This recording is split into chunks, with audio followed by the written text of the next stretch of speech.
안녕하세요. 좋은 하루 보내세요. 저희 채널이 마음에 드셨다면 좋아요와 구독 부탁드려요. 여러분의 응원이 힘이 된답니다. 자, 이제 실화를 하나 들려드릴게요. 내가 동해 바닷가 작은 해변 마을에 있는 내 집 열쇠를 받자마자 며느리에게서 전화가 걸려왔다. 어머니, 모든 걸 준비해 주세요. 침대 시트도 깔고 음식도 상에 차려주시고요. 그리고 22명 자리를 마련해 주세요. 제 친척들과 친구들이 벌써 출발했어요. 나는 그저 미소 지으며 그럼 당연하지라고 답했다. 그리고는 그들이 기대했던 것과는 전혀 다른 방식으로 만남을 준비하기 시작했다. 노쇠 열쇠는 손바닥 위에서 묵직하고 따뜻했다. 그 무게 때문인지 가슴이 저릿했다. 늦게 찾아온 고통 끝에 얻은 승리처럼 32년간 시립도서관에서 보낸 세월, 수십 년간의 절약, 이혼 후 8년간 조각난 나 자신을 추스르던 시간, 그리고 이 작은 노쇠 열쇠는 지난 세월 동안 수없이 들어왔던 불가능을 현실로 만들었다. 넌 못해, 내 것이 아니야, 잊어버려.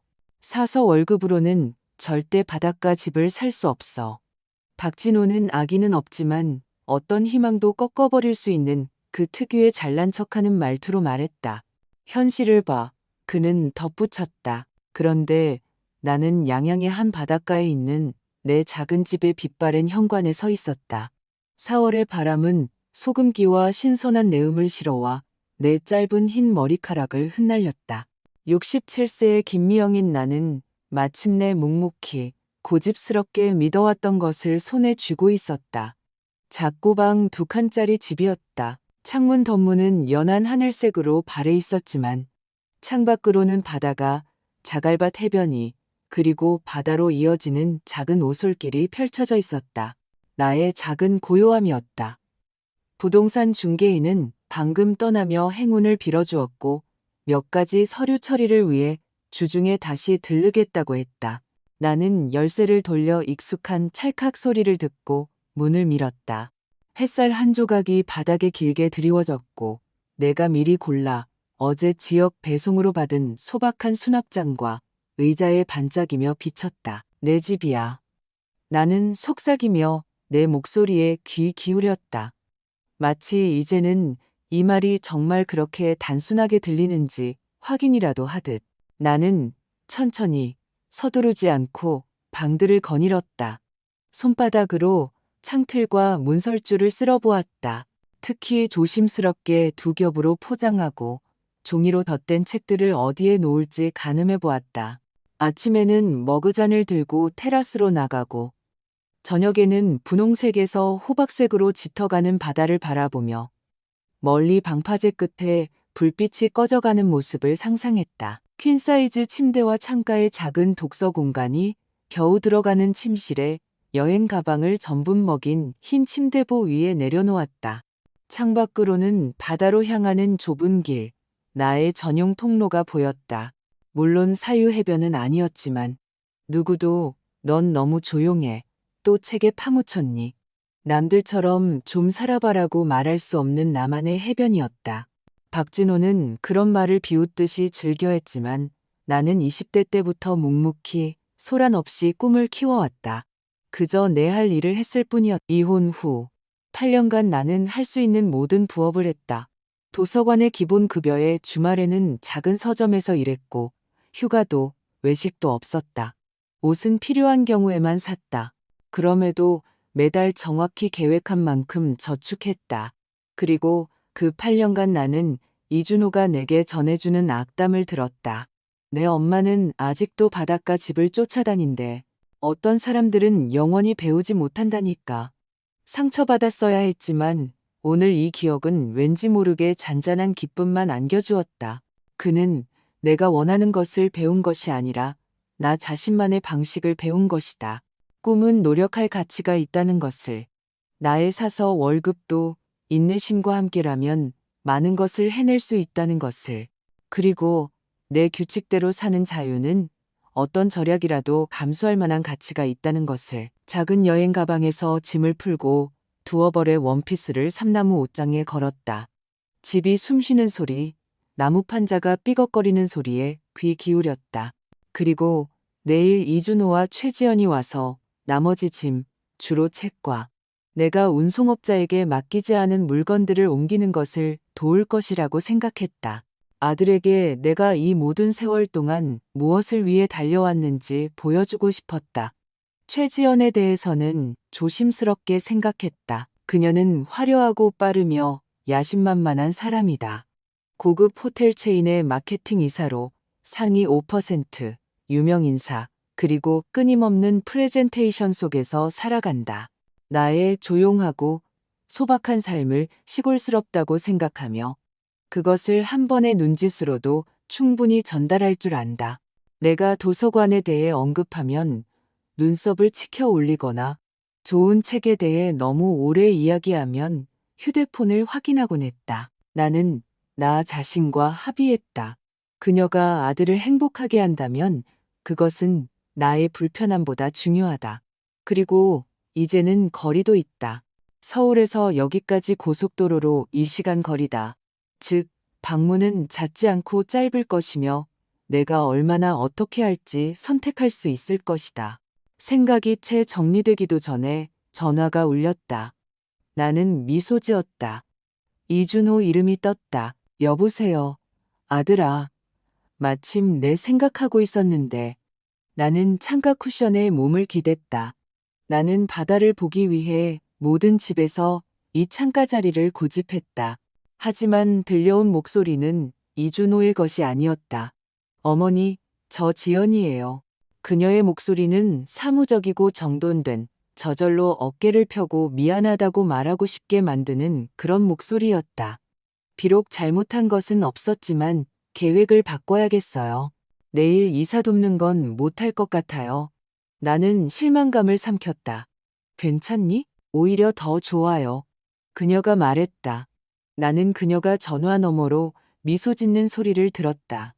이준호 씨가 강태영 대표님과 계약을 땄어요. 축하해야죠. 그리고 마침 이사도 하셨으니까 축하 파티도 겸해서요. 저희 집으로 올게요. 제가 친구들과 친척들을 주말에 초대했어요. 나는 눈을 깜빡이며 들은 말을 머릿속으로 정리하려 애썼다. 이번 주말에? 하지만 나 이제 막 도착했는데 집에 아무것도 준비되어 있지 않은데 침대 시트도 음식도 그래서 미리 전화드린 거예요. 그녀는 내가 지금 기쁘게 고개를 끄덕일 것처럼 말했다.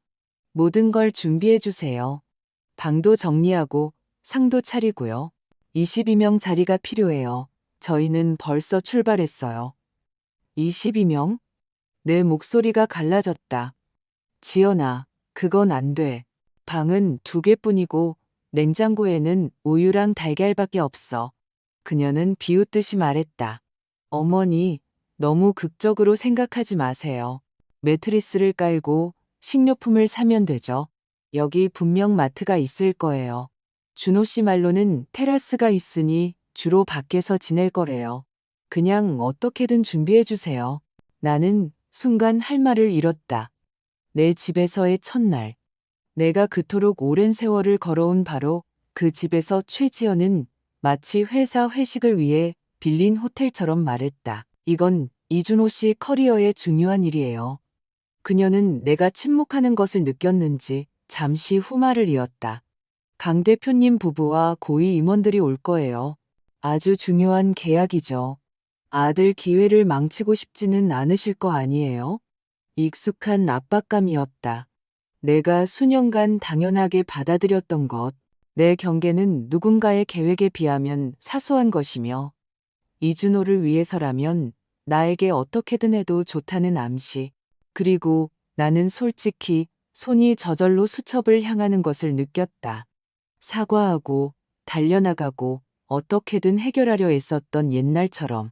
박진호와의 결혼 생활 내내 이준호가 어릴 적 학교에서 무리한 요구를 했을 때도 그랬다. 자원 없이 기적을 바라는 직장에서도 그랬다. 하지만 내 안에 무언가가 딸깍하고 움직였다. 혹시 그것은 내 왼손에 들린 바로 그 열쇠였을까? 나 자신에게 귀 기울이면 해낼 수 있다는 증거? 혹시 박진호의 비웃음에 대한 기억이었을까? 그래서 나는 지금 이 모든 것에 맞서서 있었다. 아니면 그저 67세라는 나이 때문일지도 모른다. 더 이상 양보할 여유가 없는 나이. 그럼, 지연아.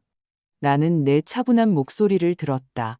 너희가 도착할 때까지 모든 것을 준비해 놓을게. 잘 됐네요. 정오쯤 도착할게요. 화려한 건 필요 없어요. 깨끗하고 음료가 많으면 돼요. 전화가 끊겼다. 나는 휴대폰을 창틀에 내려놓고 유리창 너머의 파도를 바라보았다. 해는 이미 기울고 있었고 바다는 짙어지고 있었다. 나는 긴 수영을 앞둔 것처럼 깊이 숨을 쉬었다. 익숙한 편리한 나의 습관이 내 안에서 고개를 들었지만 새로운 단단함에 부딪혔다. 다 준비할 거야. 나는 소리내어 다시 말하며 미소 지었다. 내게서 편리한 사서만을 알던 사람들은 놀랄 만한 미소였다. 하지만 내가 기대하는 방식은 아닐 거야, 지연아. 나는 스웨터 위에 손을 얹고 단추를 매만졌다.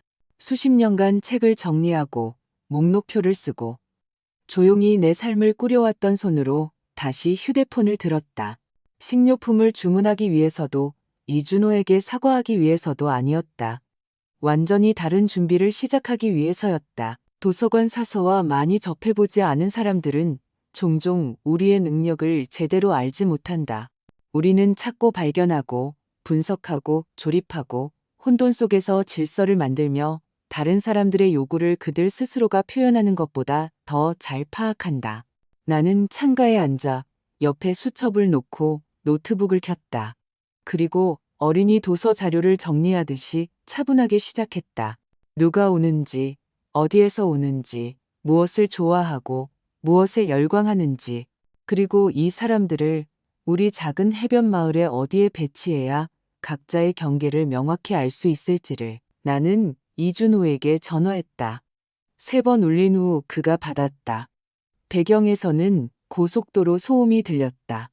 엄마, 지연이가 전화했어? 계약건 들었어? 축하해. 나는 진심으로 말했다. 아들의 성공에 대한 기쁨은 변함이 없었다. 정말 잘 됐다. 그리고 지연이가 파티 얘기도 하던데, 응, 그가 조금 머뭇거렸다. 지연이 생각이야. 엄마가 이제 집도 있고 하니까 겸사겸사. 집들이 겸 축하 파티 같은 거지. 누가 와? 이준호? 내가 간단히 물었다.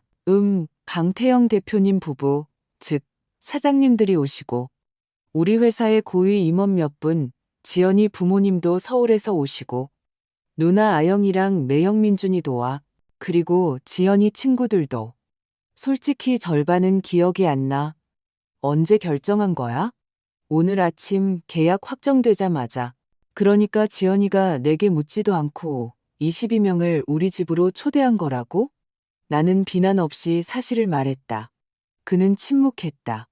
그렇게 말하자면, 엄마, 갑작스러운 건 알지만 내 커리어에 정말 중요한 일이야. 너무 힘들면 말해. 내가 부드럽게 말을 끊었다. 내가 다 처리할게. 나는 그가 안도의 한숨을 쉬는 소리를 거의 들었다. 엄마 최고야. 정오쯤 도착할게. 사랑해요. 나도 사랑해. 나는 답하고 전화를 끊었다. 그 후 1시간 반 동안 노트북 앞에서 조용하고 꼼꼼하게 작업했다. 기사, 소셜미디어, 사교계 뉴스를 훑어보며 머릿속에 짧은 보고서를 작성했다. 최지연의 부모님은 가구 체인점을 소유하고 있었다. 이수진은 몇몇 재단 이사회에 참여하고 있었는데 그녀에 대한 기사들은 요구사항이 많다고 묘사했다. 누나 아영과 남편 김민주는 위기관리 홍보대 행사를 운영했다. 강태영 대표님 부부는 마침 호텔 사업 부문을 확장하고 있었다. 부유했지만 과거의 밑바닥부터 시작한 자수성가한 사람들이라 자립심과 강단을 존중한다는 것이 인터뷰에서 드러났다. 심리학자가 될 필요도 없었다. 우리 쪽 파트너들은 보수적인 남성들이었고 겉으로 보이는 화려함을 좋아했다. 나는 모든 것을 짧게 키워드로 기록했다. 조작하기 위해서가 아니라 각자에게 그날의 진실을 그들이 보려 하지 않는 진실을 보여주기 위해서였다. 자정까지 나는 7통의 전화를 걸고 12통의 이메일을 보냈으며 분 단위로 일정을 짰다. 한미숙에게 전화했다. 우리는 40년간 친구다. 최근 그녀는 하조대로 이사했다. 미수가, 나야, 자고 있었니? 네가 드디어 내 집에 들어갔는데 내가 잠이 오겠니? 어때? 꿈 같니? 나는 분노를 숨기지 않고 모든 것을 이야기했다. 한미숙은 짧고 공감 어린 욕설을 내뱉었다. 미영아, 걔네들 완전 미쳤네. 뭘 하려고? 내가 할 수 있는 걸 해야지. 나는 말했다. 하지만 내 도움이 없이는 안 될 거야. 나는 오랜만에 푹 잠들었다. 아침 6시에 저절로 잠이 깼다. 제대로 된 커피를 끓였다. 어디엔가 있을지 모르는, 하지만 아직 우리에게는 오지 않은 바다차 따위가 아니었다. 그리고 마을 중심으로 향해 내 계획을 실행했다. 첫 번째는 박경자 씨의 가게였다. 우리 지역에서 유일하게 괜찮은 가게였다. 박경자 씨는 우리 도서관의 자선 모금 활동을 통해 오래전부터 알고 지냈다. 김미영 씨. 그녀는 반가워했다. 다 준비됐어요. 약속한 대로요. 감사합니다. 내가 말했다. 손자 학비는 이제 저한테 빚진 거 아니에요. 그 애가 스스로 합격한 거죠. 제 덕이 아니고요. 그녀는 손을 내저었다. 김미영 씨 편지와 상담이 없었으면 카이스트에 얼씬도 못했을 거예요. 따지지 말아요. 이건 선물이에요. 다음은 김영수 씨의 대여점이었다. 김영수 씨는 문 앞에서 나를 맞이하며 미소를 숨기지 않고 물었다. 특별 품목 목록 확인하시죠. 특히 그 품목들이요. 나는 미소 지었다. 이렇게 재밌어 본 적이 없어요. 그가 말했다. 작년에는 관광객들한테 상어 보여줬는데 김미영 씨 목록에 비하면 재미없었죠. 10시까지 나는 7군데를 들러 약속을 확인하고 집으로 돌아와 마지막 마무리를 했다. 상에 소박한 꽃을 놓았다. 손님방 침대를 정리하고 모든 곳이 깨끗하고 깔끔한지 확인했다. 어린이 행사나 독서 클럽 저녁 모임 전에 도서관에서 여러 번 했던 것처럼 콧노래를 흥얼거리며 서두르지 않고 작업했다. 11시 반에 나는 소박한 하늘색 원피스로 갈아입고 립스틱을 살짝 바르고 머리를 단정하게 정리한 뒤 현관으로 나섰다. 바람에서는 소금기와 뭔가 쌉쌀한 냄새가 났다. 햇살이 파도 위에서 반짝였다. 나는 가슴 앞에 손을 모으고 길을 똑바로 응시했다. 그곳에서 그들을 무엇이 기다리고 있는지 오직 나만이 알고 있었다. 때로는 사람들에게 미소와 함께 아니요라고 말해주는 것이 얼마나 유익한지 오직 나만이 이해하고 있었다. 정오 12시 5분 수평선에 비싼 차들이 줄지어 나타났고 내 파란 집을 향해 좁은 길을 천천히 올라왔다. 나는 미소 지으며 원피스를 매만졌다. 자, 수업을 시작해볼까? 나는 첫 번째 검은 SUV가 우리 집 자갈마당으로 들어설 때 조용히 말했다. 검은 SUV에서 가장 먼저 뛰어나온 사람은 최지연이었다. 큰 선글라스를 쓰고 전화기를 귀에 대고 있었다. 현관에 들어서기도 전에 내비게이션이 길을 잘못 알려줬다며 투덜거렸다. 그리고 내 집을 휙 둘러보더니 곧바로 아담하네요. 이준호 씨가 설명했을 때는 더 클 줄 알았는데라고 툭 던졌다. 이준호는 운전석에서 내려 소년처럼 진심으로 나를 안아주었고 나는 순간 너무 따뜻해서 우리가 지금 무슨 게임을 하는지 거의 잊을 뻔했다. 엄마, 집 정말 멋지다. 그가 말하며 미안하다는 듯 한숨을 쉬었다. 갑자기 와서 미안해. 뒤이어 차들이 더 도착했다. 깔끔한 세단, 반짝이는 SUV, 어떤 미니버스도 있었다. 사람들은 햇볕에 눈을 찌푸리며 쏟아져 나와 여행 가방을 자갈밭에 그대로 내려놓았다. 절제된 미소를 지었다. 강태영 대표님 부부세요. 최지연이 마치 비즈니스 거래를 소개하듯이 말했다. 강태영 대표님은 내 손을 힘차게 예스러운 방식으로 잡았다. 서지훈 대표님은 부드럽게 미소 지었다. 그냥 이름으로 불러주세요. 김미영 씨, 정민수, 이수진 부부, 최지연의 부모님. 바로 그 위세 높은 분들이었다. 누나 최아영과 남편 김민준. 항상 조금은 상황 위에 있는 듯한 부부였다. 이준호 씨 회사 고위 임원 세 분과 그 배우자들. 똑같이 매끈한 미소를 지닌 최지연의 절친한 친구 두 쌍. 그리고 마지막으로 노트북을 손에 든 여직원이 있었다. 제 없어서는 안 될 박하은 씨예요. 최지연 이사님 비서죠. 그녀가 약속했던 대로 정확히 22명이었다. 자, 들어오세요. 나는 침착하게 말했다. 간단한 다과를 준비했고 모두 어떻게 머무실지 설명해 드릴게요. 안은 금세 비좁고 시끄러워졌다. 내 집은 이런 행렬을 위해 설계되지 않았다. 창가에 의자 4개, 소파 옆에 2개. 나머지는 팔걸이나 문설주에 기대어 서 있어야 했다. 상위에는 유리 주전자 안에 레모네이드, 작은 잔들, 컵들, 그리고 빈티지 머그잔 몇 개가 놓여 있었다. 우연히 찾은 것이기도 했고 의도한 것이기도 했다. 그 옆에는 소박한 직접 구운 쿠키 한 접시. 나는 레모네이드를 따르고 커피와 차도 권했다. 사람들은 이미 서로 눈짓하며 다른 규모를 기대하는 듯했다. 여러분, 나는 시작했다. 우리 집은 작아서 방이 2개뿐이에요. 그래서 모두 편안하게 지내실 수 있도록 미리 조치를 취해 두었어요. 여기 근처에 여러 숙소 옵션이 있어요. 나는 각자에게 예약 주소와 함께 카드를 출력해 주었다. 최지연이 회의에서처럼 고개를 예스거 들었다. 어머니, 저희는 다 여기서 지내기로 했잖아요. 매트리스 깔고 어떻게든요. 어떻게든은 손님에게 하는 말이 아니지. 나는 부드럽게 말했다. 게다가 지금 성수기라 빈 방이 거의 없어서 꽤 애썼지만 해냈어요. 나는 봉투를 나누어 주기 시작했다. 서지훈 대표님이 가장 먼저 자기 것을 열었. 얇은 눈썹이 살짝 놀란 듯 치켜 올라갔다. 고속도로 147번 길에 있는 바다마루 펜션이네요. 하룻밤이요. 거기밖에 없었어요. 나는 미안하다는 듯 공감하며 말했다. 밤이 되면 고속도로 소음은 줄어들고 습한 냄새는 샤워실에서만 난다고 하네요. 환기하면 괜찮을 거예요. 강태영 대표님은 옆 동네의 낡은 바다향기 펜션을 받았다. 방은 예스러웠지만 침구는 깨끗했다.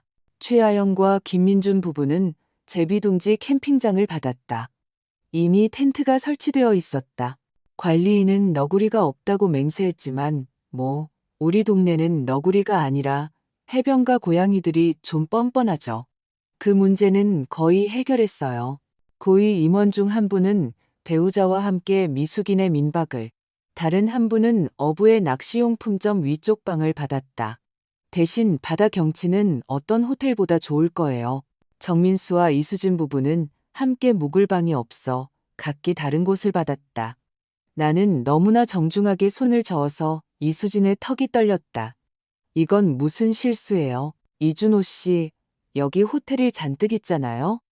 이준호는 불안한 눈빛으로 나를 바라보았다. 4월, 주말, 그리고 숙박 하루 전에요.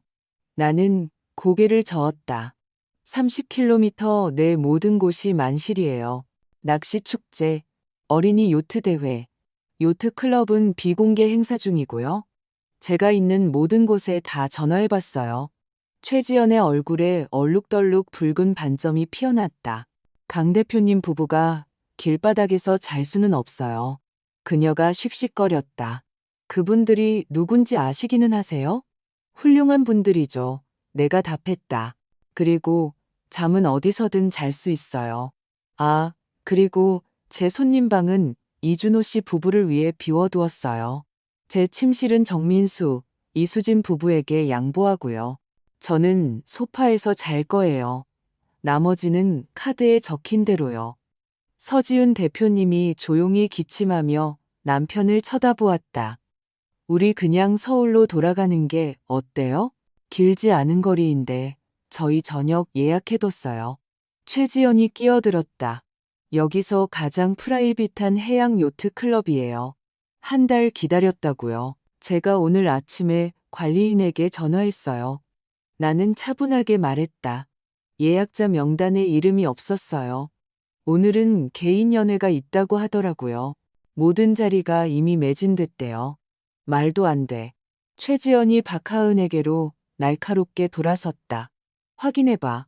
하지만 나는 같은 어조로 말을 이었다. 바닷가 근처의 바닷가 식당과 약속했어요. 요트클럽처럼 격식 있는 곳은 아니지만 방금 잡은 싱싱한 생선과 정박한 배들의 풍경이 좋아요. 사실 오늘 주류 판매 허가에 문제가 있다고 하네요. 직접 담근 약술만 제공하고 마침 멸치 요리의 날이라네요. 분위기는 아주 현지스러울 거예요.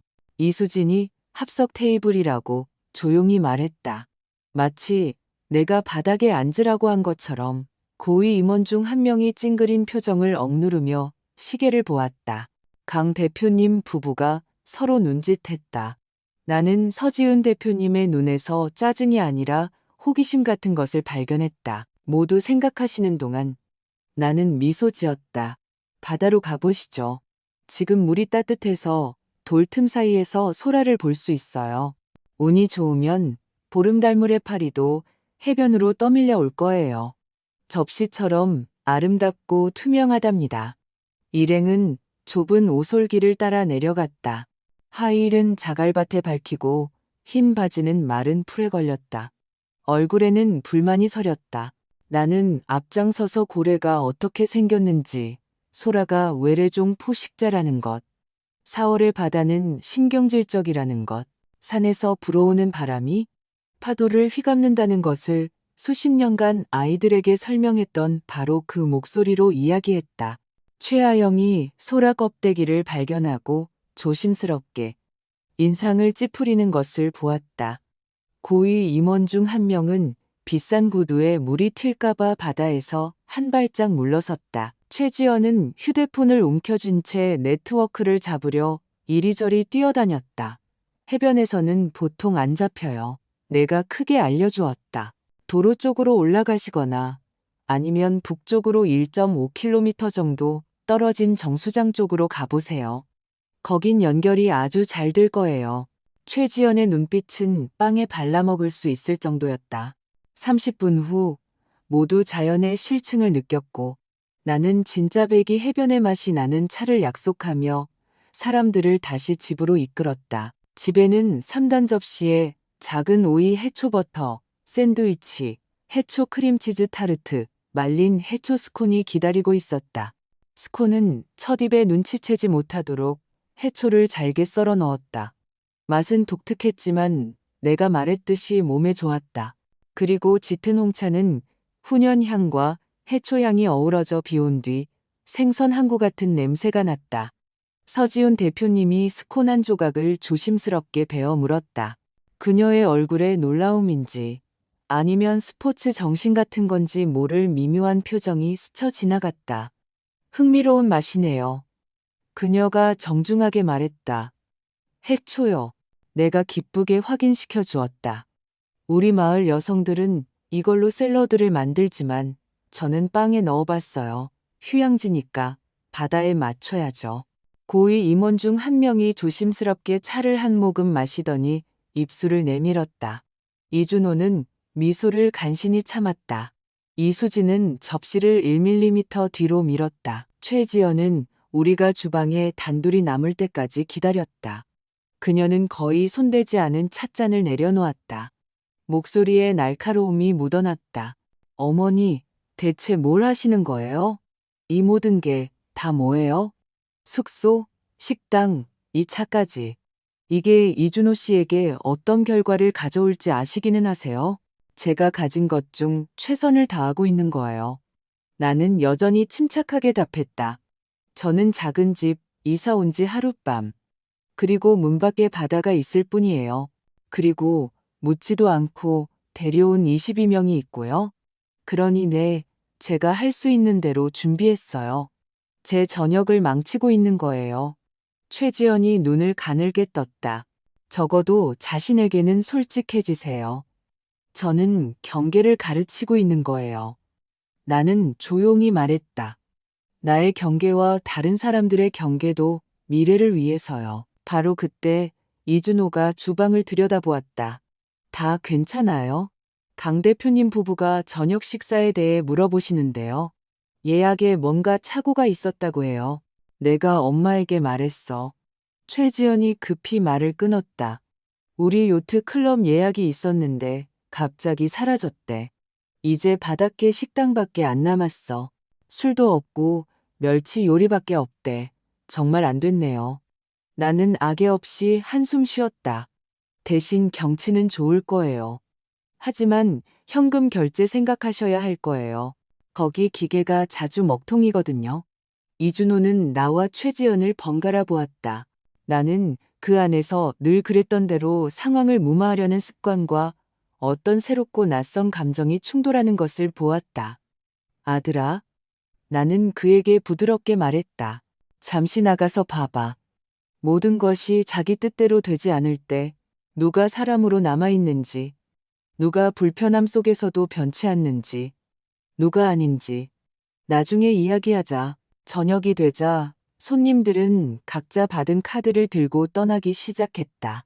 어떤 이들은 불쾌한 표정으로, 어떤 이들은 애써 예의를 차리며, 나는 현관에 서서 그들에게 손을 흔들며 좋은 밤 되라고 말했고 덧붙였다. 7시에 바닷가 식당에서 만나요. 만일을 대비해 현금 챙기시고요. 집은 텅 비었다. 우리 셋, 나와 이준호, 최지연만 남았고 강 대표님 부부는 먼저 씻고 진정하기로 했다. 서지훈 대표님이 갑자기 웃음을 터뜨렸다. 여성스럽고 가볍게. 있죠? 김미영 씨. 대체 그 멸치 요리가 뭐길래 이렇게 궁금한지 모르겠어요. 나는 그저 미소 지으며 휴대폰을 들었다.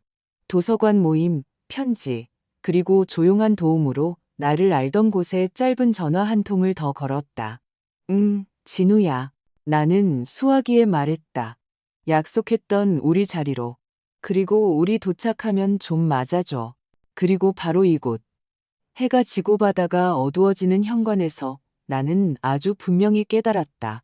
가장 흥미로운 일은 아직 우리 앞에 있으며 오늘 저녁 식사는 최지연이 상상하는 것과는 전혀 다를 것이라는 것을. 우리는 해변까지 빠르게 도착했다. 최지연은 내내 누군가에게 전화를 걸며 그녀가 좋아하는 방식으로 계속 초점을 바꾸려 애썼다. 요트클럽 이야기, 개인 요리사 이야기, 지인 별장이 비어있다는 이야기까지. 강 대표님 부부는 조용히 앉아 창밖으로 보이는 배들의 불빛을 바라보았다. 서지윤 대표님은 그림 같은 풍경이 아니라 살아있는 풍경, 즉 윈치 주위에서 부산한 어부들, 목을 길게 빼는 갈매기들, 소금기와 훈연향이 어우러진 풍경을 진정으로 즐기는 듯했다. 바닷가 식당 문 앞에서는 이진우가 우리를 맞이했다. 나를 친정 식구처럼 껴안았다. 김미영 선생님, 드디어 바다에 오셨네요. 책 속에만 계시지 않고 약속대로 참가 자리가 준비되어 있어요. 물 바로 위에요. 그는 우리 일행을 훑어보더니 강 대표님 부부에게 부드럽게 미소 지으며 웨이터들에게 지시했다. 외투 벗는 것 도와드리고 가방은 이쪽으로. 다 제가 알아서 할게요. 진우 씨를 아는 사이예요? 최지연이 참지 못하고 물었다. 그녀의 목소리에는 문득 어린아이 같은 이해할 수 없다는 표정이 스쳐 지나갔다. 어릴 때부터 알았지. 내가 말했다. 진우 아버지도 여기서 식당을 운영하셨고 진우가 자기 사업 시작할 때 서류 작업도 내가 도와줬거든. 편지 쓰고 서류 처리하고 필요할 때는 한마디 거들어주기도 했고. 도서관은 책만 있는 곳이 아니란다, 지연아. 안은 따뜻하고 소박하게 아름다웠다. 어두운 나무, 유리창 너머로 보이는 항구의 불빛들. 주방에서는 매운탕 냄새가 풍겨와 가장 위험 있어 보이던 고위 임원 중 한 명조차 턱을 잡는 것을 잊고 침을 꿀꺽 삼켰다. 우리 테이블은 하얀 식탁보, 유리잔, 그리고 마치 어떤 기념일 손님들을 위한 것처럼 정갈하게 차려져 있었다. 대충 모인 듯한 손님들을 위한 것이 아니었다. 술은요? 이수진이 우리가 자리에 앉자마자 퉁명스럽게 물었다. 오늘 낮에 주류 허가증을 갱신했어요. 이진우가 태연하게 알렸다. 와인은 메뉴판에 있고요. 직접 담근 약술도 좋아하시면 드세요. 김미영 선생님, 오미자주는 늘 드시던 대로 드릴까요? 내가 고개를 끄덕이자 그는 아무도 눈치채지 못하도록 내게 윙크했다. 메뉴를 오래 들여다볼 필요도 없었다. 이진우가 직접 추천 메뉴를 설명했다. 황제 해물탕, 크림 홍합찜, 마늘 소라무침, 방금 잡은 생선구이, 그리고 에피타이저로는 현지식 해물파전. 정식인지 아닌지는 따지지 않고 그저 뜨겁고 쫄깃한 음식들이었다. 서지훈 대표님은 활기를 띠었다. 강태영 대표님은 머릿속에 뭔가를 기록하듯이 듣고 있었다. 고위 임원들은 서로 눈짓하며 현지 분위기에 녹아들기로 결정했다. 최지연은 대화를 사업적인 방향으로 유지하려 애썼지만 테이블은 다른 방향으로 흘러가는 듯했다. 김미영 씨, 어떻게 그렇게 오랫동안 도서관에서 버티셨어요? 고위 임원 중 한 명이 뜻밖에도 진심으로 물었다. 늘 돈이 없지만 버티는 곳이잖아요. 버텼다고요? 나는 미소 지었다. 우리는 살았어요. 주어진 자원으로 축제를 만들고 다른 누가 도와줄지 찾았죠. 도시는 큰 집과 같아요. 불을 밝히지 않으면 어두워지지만 창문 하나라도 불이 켜져 있으면 사람들이 모여들죠. 서지훈 대표님은 고개를 끄덕였다. 마치 오랫동안 알고 있던 것을 들은 것처럼. 저와 강태영 대표님도 처음에는요, 우리 집에 불이 하나밖에 없었어요. 납땜 램프였죠. 그녀는 비웃듯이 말했다. 밤에는 향수 냄새 대신 솔벤트 냄새가 났고요. 조금씩 긴장감이 풀렸다. 해물탕이 첫 번째로 나왔다. 어떤 이는 만족감에 눈을 감았고 어떤 이는 월계수 잎을 찾았다. 이수지는 꼿꼿이 앉아 있었지만 그녀도 홍합찜이 나오자 어깨에 긴장을 풀었다. 최하영은 소라무침을 몰래 사진 찍고는 재빨리 휴대폰을 치웠다. 명예도 중요하지만 식욕이 더 중요했다. 이준호는 평소와 달리 내 말을 피상적으로 듣는 것이 아니라 깊이 있게 들었다. 마치 어린 시절 내가 책을 읽어줄 때처럼. 건배. 강태영 대표님이 생선구이가 나왔을 때 잔을 들며 갑자기 말했다. 김미영 씨와 그분의 집을 위하여 꿈이란 것이 수년간 외면당해도 결국 이런 상에 앉아 주인에게 미소 지을 수 있기를. 테이블에 잔 부딪히는 소리가 울렸다. 나도 잔을 들었다. 물론 어색함이 사라진 것은 아니었다. 나는 사람들 앞에 나서는 것을 좋아하지 않는다. 하지만 이 말들은 내 안에 있는 귀한 것들을 위한 선반에 정확히 놓였다. 아무에게나 보여주지 않는 따뜻한 것들이었다. 최지연은 미소 지었지만 눈은 이준호에게로 향했다. 표정 관리, 태도 관리, 습관처럼 옷처럼 몸에 밴 그것이었다. 따뜻한 음식이 나온 후 대화는 강 대표님 부부의 프로젝트로 자연스럽게 흘러갔다. 강태영 대표님은 손으로 홀 전체와 창밖 해변을 가리켰다.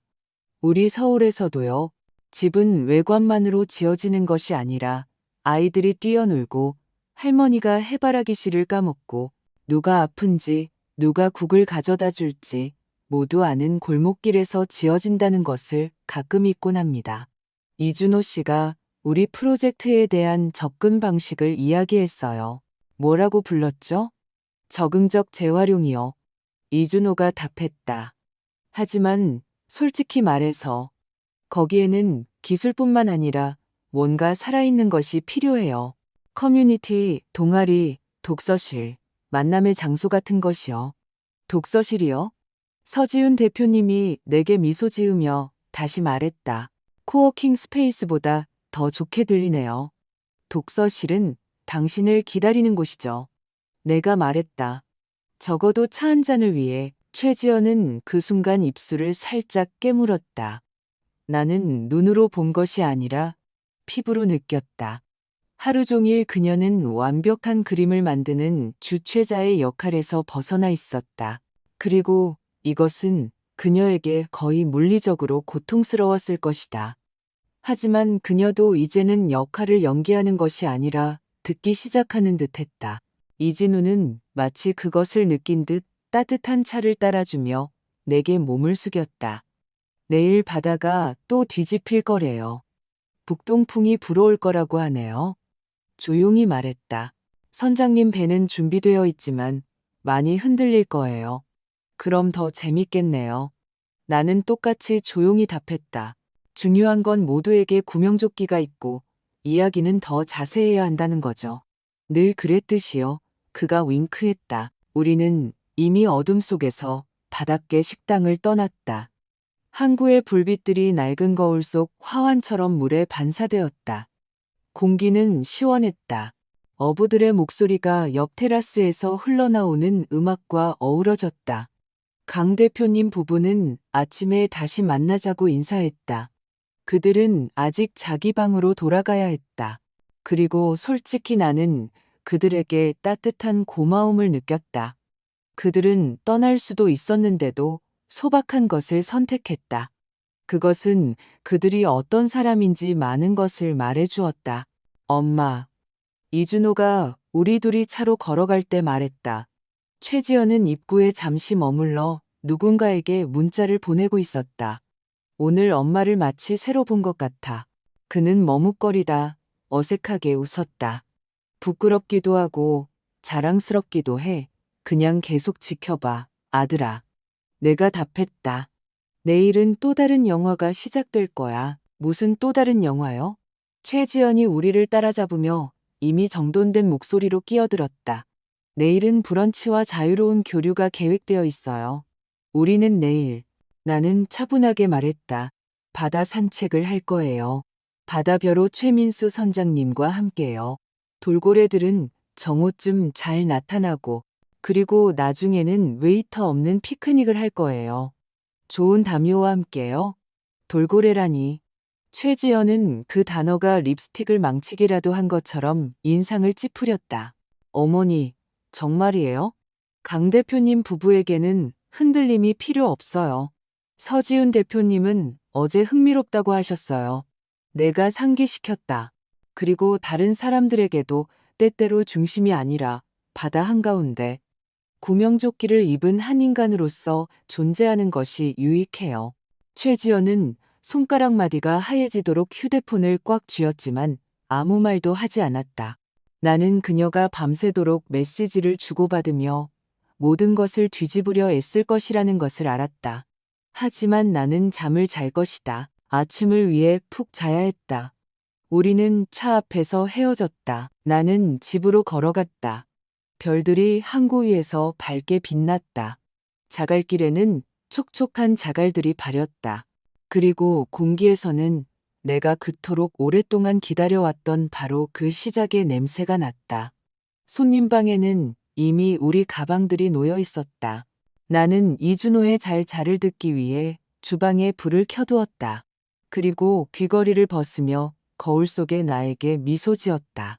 내일은 모두에게 가장 유익한 날이 시작될 거야. 바로 그때 휴대폰이 짧게 울렸다. 이진우에게서 온 메시지였다. 김미영 선생님, 내일 모든 것이 준비되었습니다. 선장님은 풍랑이 3, 4등급이라 많이 흔들릴 거라고 미리 알려달라고 하셨어요. 그리고 선생님을 위한 과학 프로그램도 고안하셨대요. 나는 보물 지도처럼 화면을 바라보았다. 그리고 문득 흰 바지를 입고 갑판에 서 있는 최지영과 바람을 맞으며 웃는 서지훈 대표님의 모습이 아주 선명하게 그려졌다. 자, 나는 혼잣말하듯이 말했다. 모두가 배울 거야. 아침은 맑고 부드러웠다. 마치 바다가 스스로 어제의 날카로운 모서리를 덮으려는 듯했다. 나는 늘 그랬듯이 일찍 일어났다.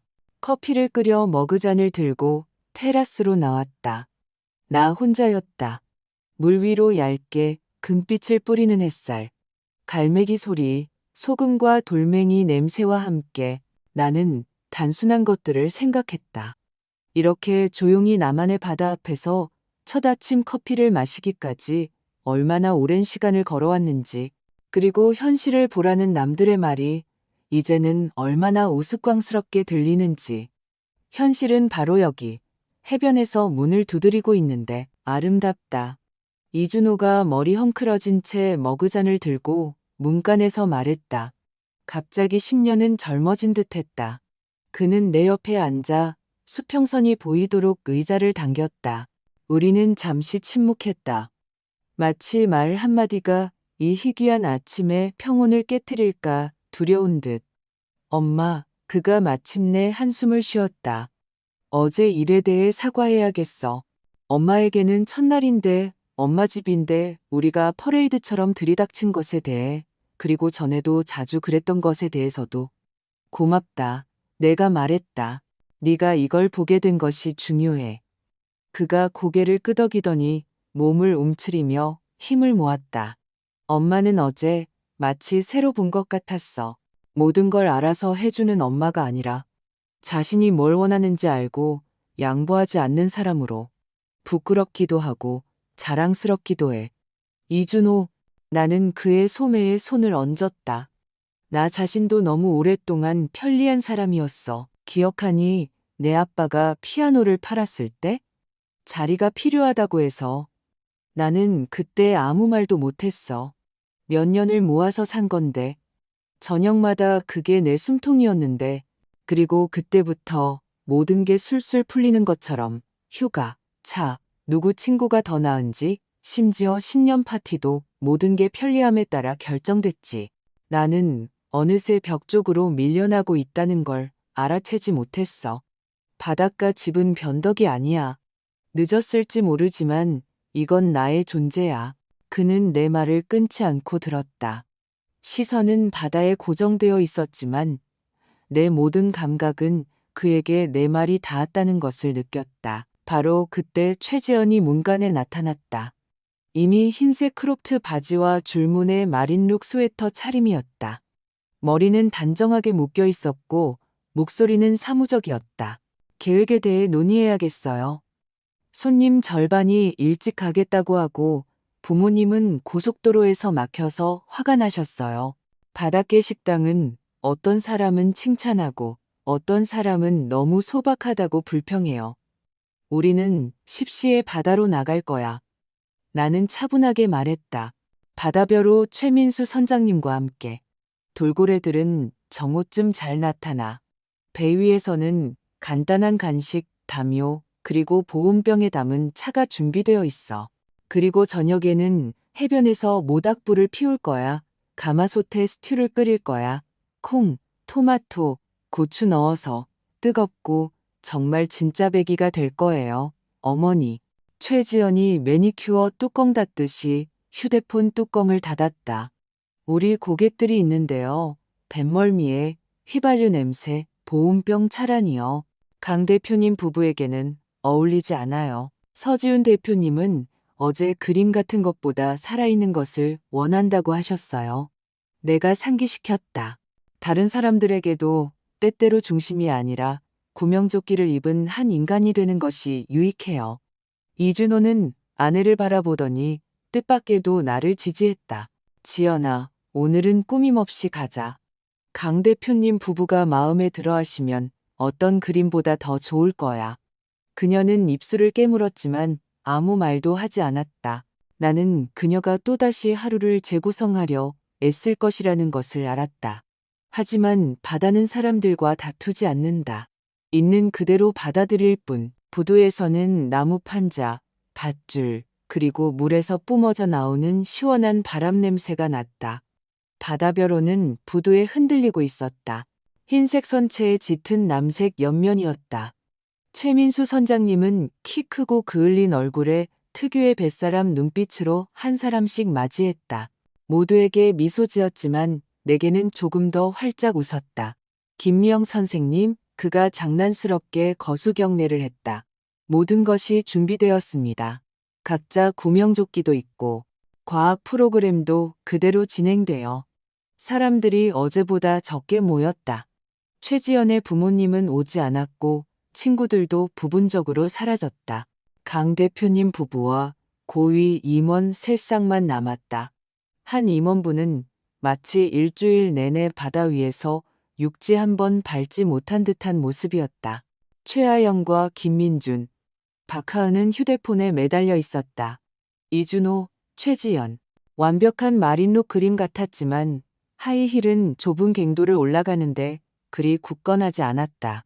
우리는 배에 올랐다. 선장님은 간단히 안전수칙을 설명하고 물을 마실 곳, 뱃멀미가 덜한 곳을 알려주었다. 그리고 배를 밀어내자 바다별호는 항구를 부드럽게 떠나 망망대해로 나아갔다. 처음 30분 동안은 모두 씩씩하게 버텼다. 햇볕에 눈을 찌푸리고 매우 흥미로운 척하며 돛대 옆에 돌처럼 매달린 갈매기를 촬영했다. 최지연은 마지막 힘을 다해 버텼다. 얼굴은 핏기 없는 녹색으로 변했지만 그녀는 늘 그랬듯이 화면 속 자신의 모습을 통제했다. 꼿꼿한 등, 미소, 모든 것이 완벽했다.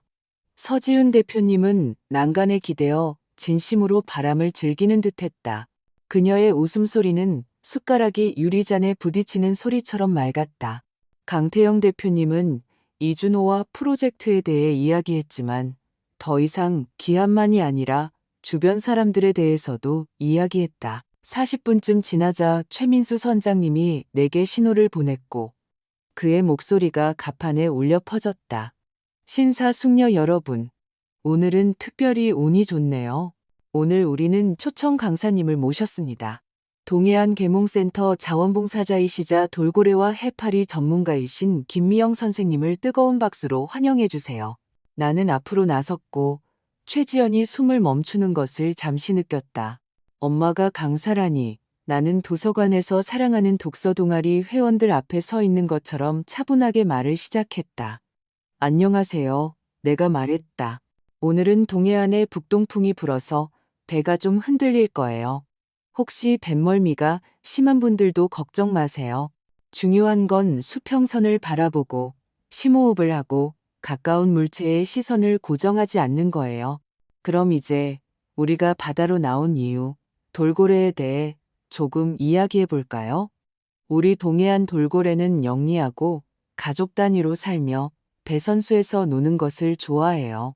주로 작은 물고기나 가끔 오징어를 먹어요. 몸무게는 최대 150kg까지 나가고 새끼들은 다른 포유류처럼 엄마 젖을 먹어요.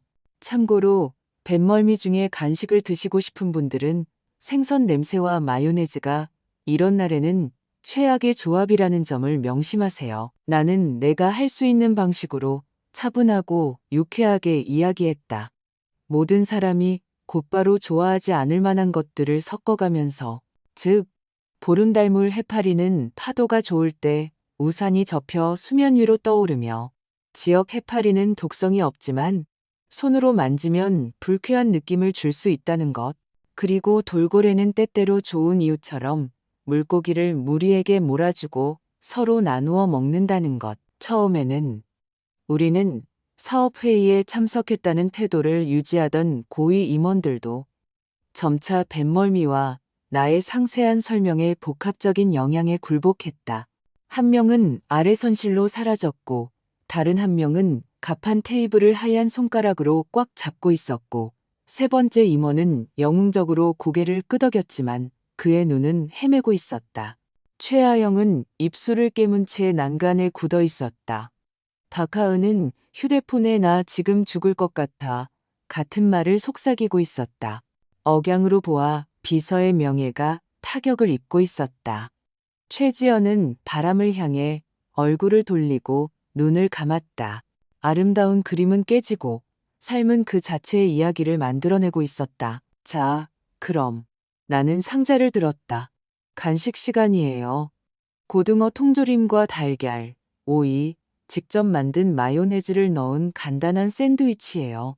그리고 오이 피클, 밥으로 속을 채운 만두, 보온병에 담은 과일차가 있어요. 해산물 향은 전혀 없어요. 이것은 친절의 일격이었다.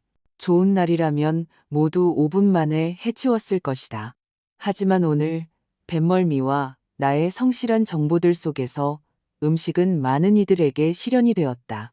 나는 아기가 없었다. 정말이다. 그저 알고 있었을 뿐이다.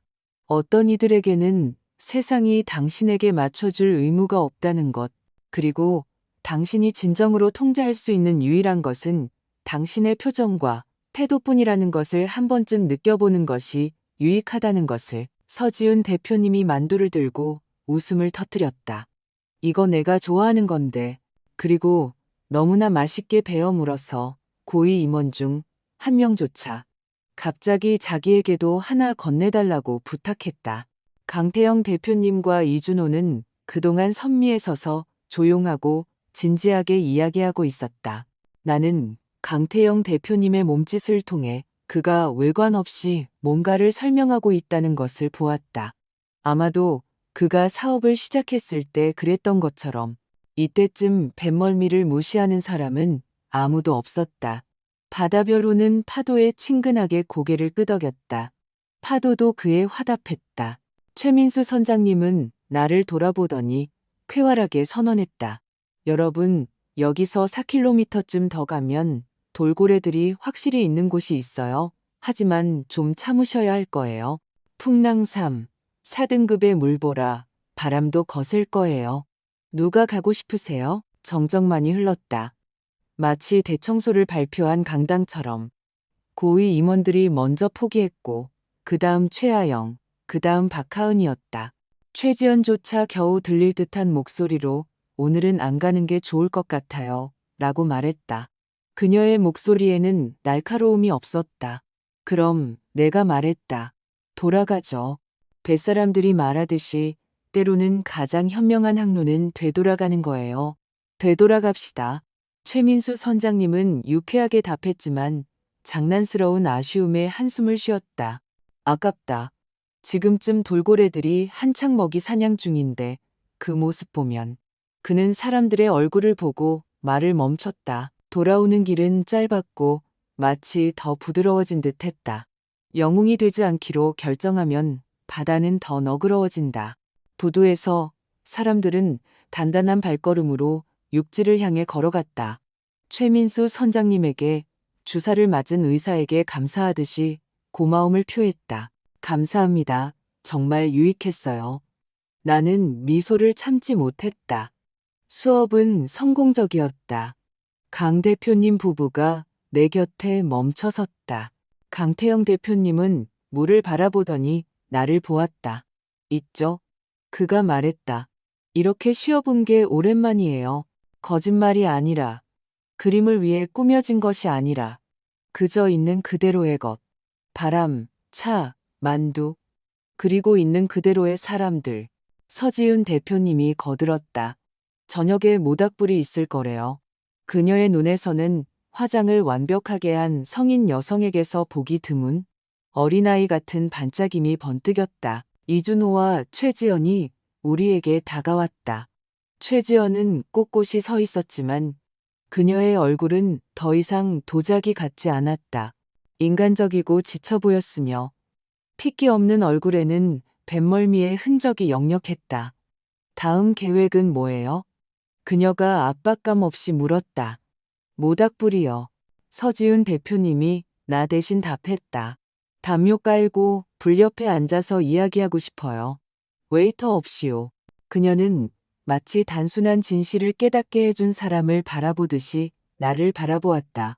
마치 자신이 그 진실을 스스로 생각해낸 것처럼 최지연은 잠시 눈을 감았다.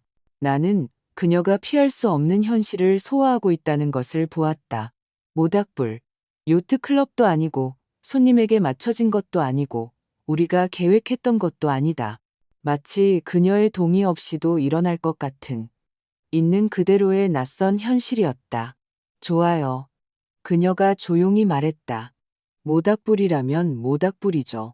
나는 고개를 끄덕였지만 내 마음속에는 따뜻한 무언가가 딸깍하고 자리 잡았다. 승리가 아니었다. 아니다. 나는 내 사람들을 이기려는 것이 아니라 그저 세상이 나를 향해 조금은 고개를 돌려준 단순한 합이었다. 나는 내가 평생을 갈망했던 바로 그 저녁이 될 것이라는 것을 알았다. 우리는 부두에서 헤어졌다. 누구는 샤워를 하고 누구는 불 앞에서 잠시 눈을 붙이기 위해. 그때 내 휴대폰에 한미숙에게서 메시지가 왔다. 장작은 길가에 내려놨어. 가로지르는 나무들도 거기에 있어. 그리고 옆집에서 큰 가마솥도 빌려놨어. 연기 나면 전화할게. 소방서에 출동 취소시켜야지. 나는 미소 지으며 휴대폰을 주머니에 넣었다. 모든 것이 순리대로 흘러가고 있었다. 바로 그때 이진우가 바닷가 식당 테라스에서 나를 불렀다. 김미영 선생님, 그가 손을 흔들었다. 잠시만요. 선생님 특별 주문 목록에 있는 모든 것이 8시까지 배달될 겁니다. 그리고 목소리를 낮추었다.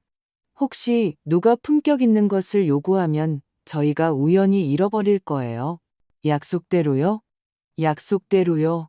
내가 고개를 끄덕였. 나는 집으로 이어지는 길로 돌아섰다. 돌틈 사이로 물이 흐르는 소리, 갈매기들이 제 세상을 놓고 다투는 소리를 들으며 이미 마음속으로는 모닥불 옆에 담요를 깔고 산바리 위에 가마솥을 올리고 막대기에 빵을 구울 가는 나뭇가지들을 고르고 있었다. 바로 그때 휴대폰이 울렸다. 정민수였다. 나는 계단에서 멈춰섰다. 김미영 씨. 그의 목소리는 차분했지만 뭔가 흔들리는 듯 했다. 오늘 저녁에 대해, 그리고 어쩌면 그뿐만이 아닐 수도 있는 질문이 있어요. 나는 바다 쪽을 바라보았다. 그곳에서는 이미 상쾌한 미풍이 불어와 맑은 밤을 약속하고 있었다. 말씀하세요, 정민수 씨. 내가 말했다. 하지만 오늘 밤은 모닥불이에요. 다른 모든 것은 나중에 이야기하죠. 정민수는 내가 전화를 끊자마자 거의 즉시 다시 전화했다. 그의 목소리는 꼼꼼하고 차분했다. 마치 목소리와 침묵으로 모든 것을 해결하는 데 익숙한 사람처럼. 김미영 씨, 이수진 씨가 모닥불 때문에 걱정하고 있어요. 연기, 옷, 머리카락, 그리고 전반적인 형식도요. 저희는 장소를 좀 품위 있는 곳으로 옮기는 게 어떨까 생각했어요. 제가 다시 이야기해 볼게요. 오늘은 모닥불이에요. 나는 덤불 너머로 보이는 물줄기를 바라보며 차분하게 말했다. 모든 것이 합의됐어요. 장작은 마른 것이고 바람 아래쪽에 자리 잡았어요. 담요도 있고 차도 따뜻해요. 아무도 붙잡지 않아요. 연기를 싫어하는 사람은 집으로 올라가거나 도시로 돌아가도 돼요. 긴 침묵이 흘렀다. 저희가 갈게요. 그가 마침내 말했다. 하지만 오래 있지는 않을 거예요. 그리고 또 이야기하죠. 전화 말고. 나는 휴대폰을 주머니에 넣고 길을 따라 내려갔다. 그곳 돌틈에는 나와 한미숙이 쌓아둔 장작이 이미 놓여 있었다. 옆에는 산발이, 한미숙이 이웃에게서 빌린 오래된 가마솥, 그리고 스튜, 재료가 모두 들어있는 가방이 있었다. 콩, 토마토, 양파, 고추, 월계수잎. 이준호는 장작을 쪼개고 있었다.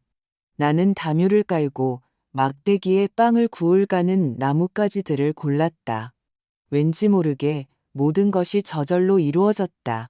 마치 평생을 도서관 보고서나 남들의 현실을 보라는 말 대신 이 저녁을 위해 살아온 것처럼. 해가 기울고 공기가 더 농밀해지면서 저녁의 냄새가 풍겨왔다.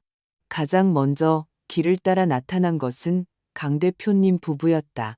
서지훈 대표님은 편안한 스웨터, 청바지, 운동화 차림이었고 머리는 심플하면서도 아름답게 묶여 있었다. 강태영 대표님은 플란넬 셔츠 차림이었는데 재킷을 벗자 긴장감도 함께 벗겨진 듯 익숙하면서도 어색한 모습이었다. 정말 멋지네요. 서지훈 대표님이 통나무로 둘러싸인 원을 둘러보며 말했다. 담요, 가마솥이라니. 이렇게 불 옆에 앉아본 지 정말 오래됐네요. 그럼 이제 때가 된 거죠. 나는 미소 지었다. 불 붙이는 것 좀 도와주실래요? 강태영 대표님은 묵묵히 내게 성냥갑을 건넸다. 첫 성냥에 나무 부스러기가 불붙었다. 불꽃은 조심스럽게 아래쪽 장작을 핥더니 이내 위로 힘차게 타올랐다. 내 안에서도 어떤 가정적인 따뜻함이 타올랐다. 어떤 돈으로도 살 수 없는 그런 따뜻함이었다. 고위 임원들은 마치 습격이라도 하는 듯 조심스럽게 무리를 지어 내려왔다. 하지만 모두의 표정은 더 이상 손님이 아니라 우리 중 한 명이었다. 피로가 그들을 더 소박하게 만들었다. 최아영과 김민준이 뒤따라왔다. 최아영은 팔짱을 끼고 춥고 냄새 좋다고 말했다. 그 말은 아마도 이번 주말 내내 그녀가 한 말 중 가장 솔직한 말이었을 것이다. 박하은은 뱃멀미로 창백한 얼굴로 연기에서 멀리 떨어져 앉아 즉시 휴대폰에 몰두했지만 아이처럼 모닥불을 힐끗힐끗 쳐다보았다. 마지막으로 이준호와 최지연이 나타났다. 이준호는 한아름의 장작을 들고 있었다. 최지연은 청바지와 캐시미어, 스웨터 차림이었다. 모든 것이 제대로 된 것 같았지만 너무나 새로웠다. 그녀는 원을, 가마솥을, 내가 준비해둔 막대기들을 줄무늬 담요를 바라보더니 짧게 고개를 끄덕였다. 알았어요. 나는 말없이 그녀에게 울 담요를 건넸다. 그녀는 그것을 받았고 그것만으로도 이미 많은 것이었다. 불이 활활 타오르는 동안 나는 가마솥을 올렸다. 양파가 기름에 지글거렸다. 말보다 사람들을 더 잘 화해시키는 바로 그 냄새가 퍼져나갔다. 따뜻하고 토마토 향이 나며 살짝 매콤하고 월계수잎과 고추향이 어우러진 냄새. 우리는 자리에 앉았. 누군가는 장작을 던져 넣었고 누군가는 보온병에서 차를 따랐다. 그리고 대화는 저절로 모두가 편안함을 느끼는 곳으로 흘러갔다. 바다 이야기, 어린 시절 이야기, 각자 모닥불을 어떻게 피웠는지, 아이들에게 불을 두려워하지 않고 존중하는 법을 어떻게 가르쳤는지, 강 대표님 부부는 주의 깊게 들으며 짧은 이야기들을 덧붙였다.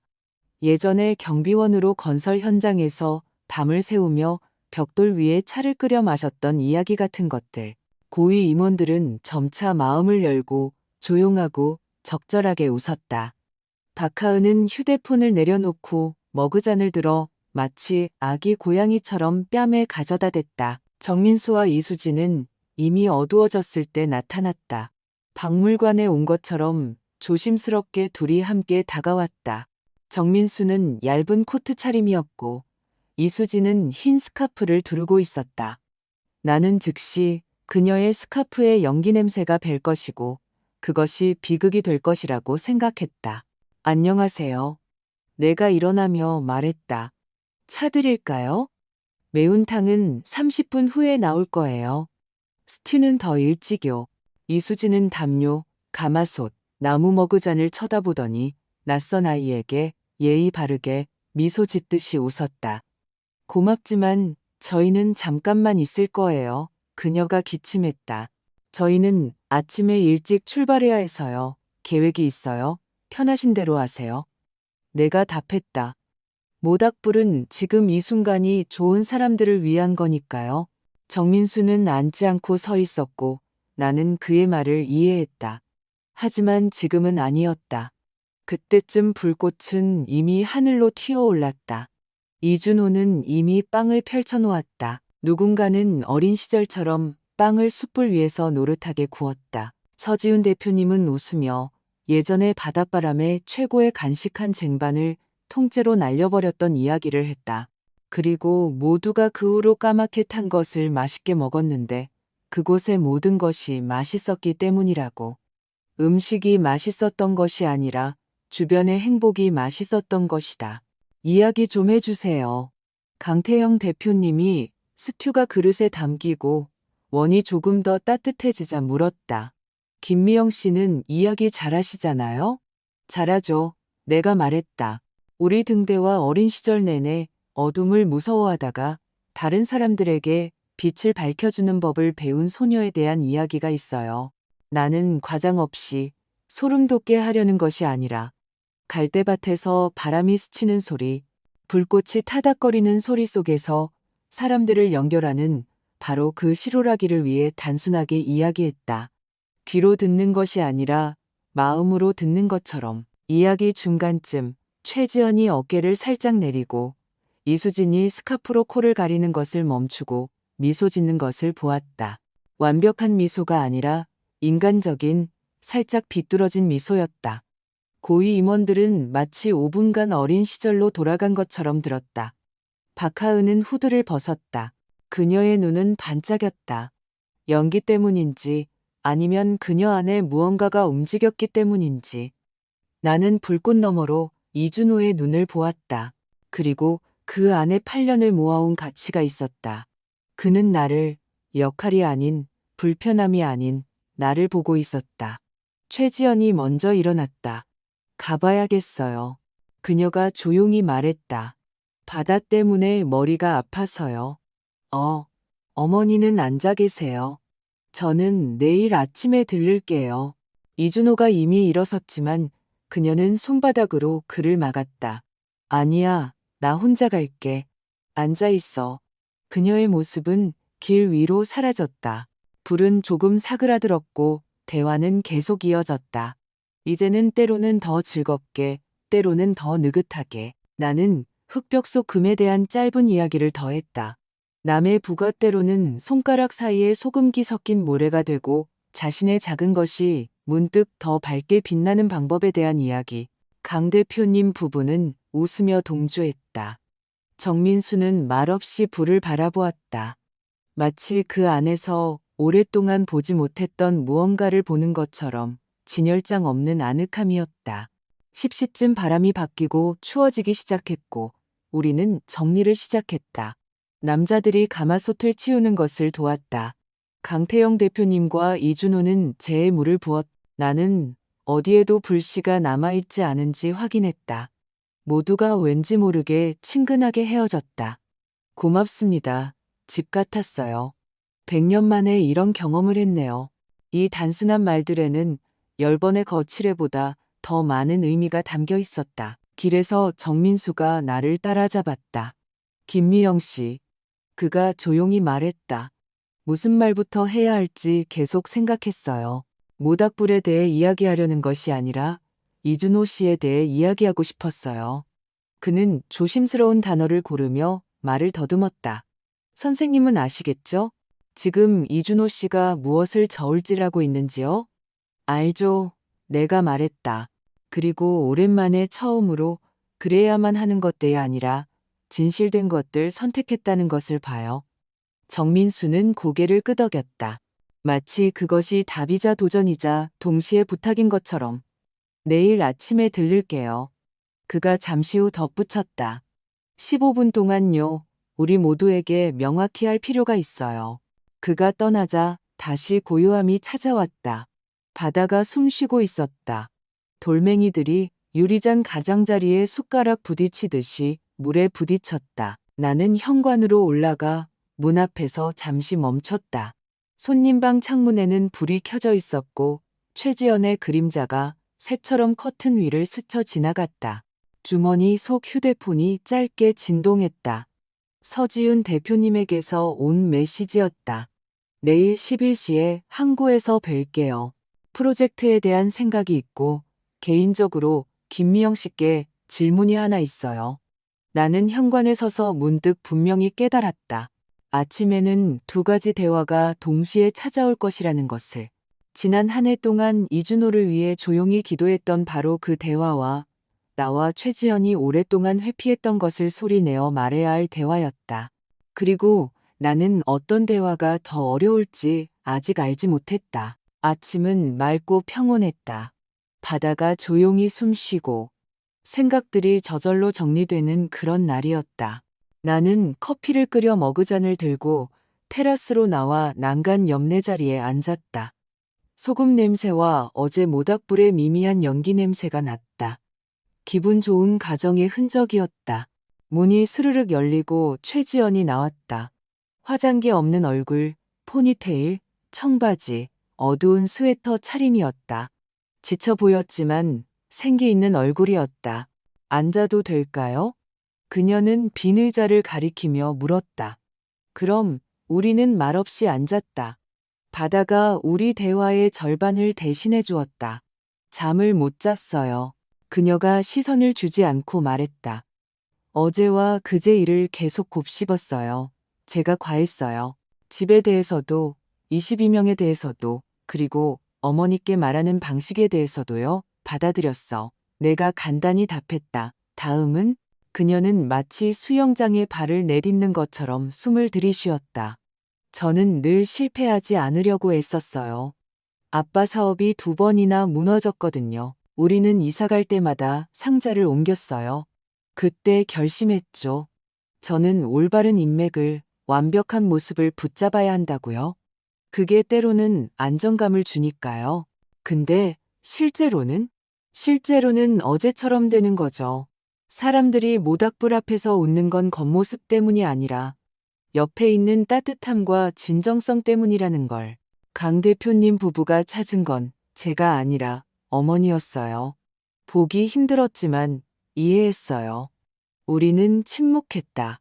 지연아, 안정감은 겉모습에 있지 않아. 내가 부드럽게 말했다. 그건 내 안에 있어. 명확한 경계와 정직한 관계 속에.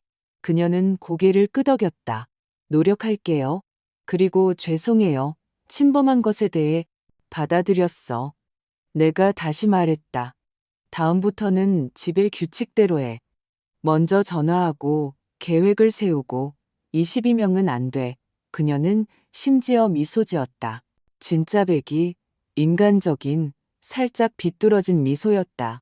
이준호가 머그잔을 들고 헝클어진 모습으로 하지만 평온하게 나왔다. 항구에서 11시예요. 강 대표님 부부가 11시에 기다린다고 하셨어요. 내가 확인시켜 주었다.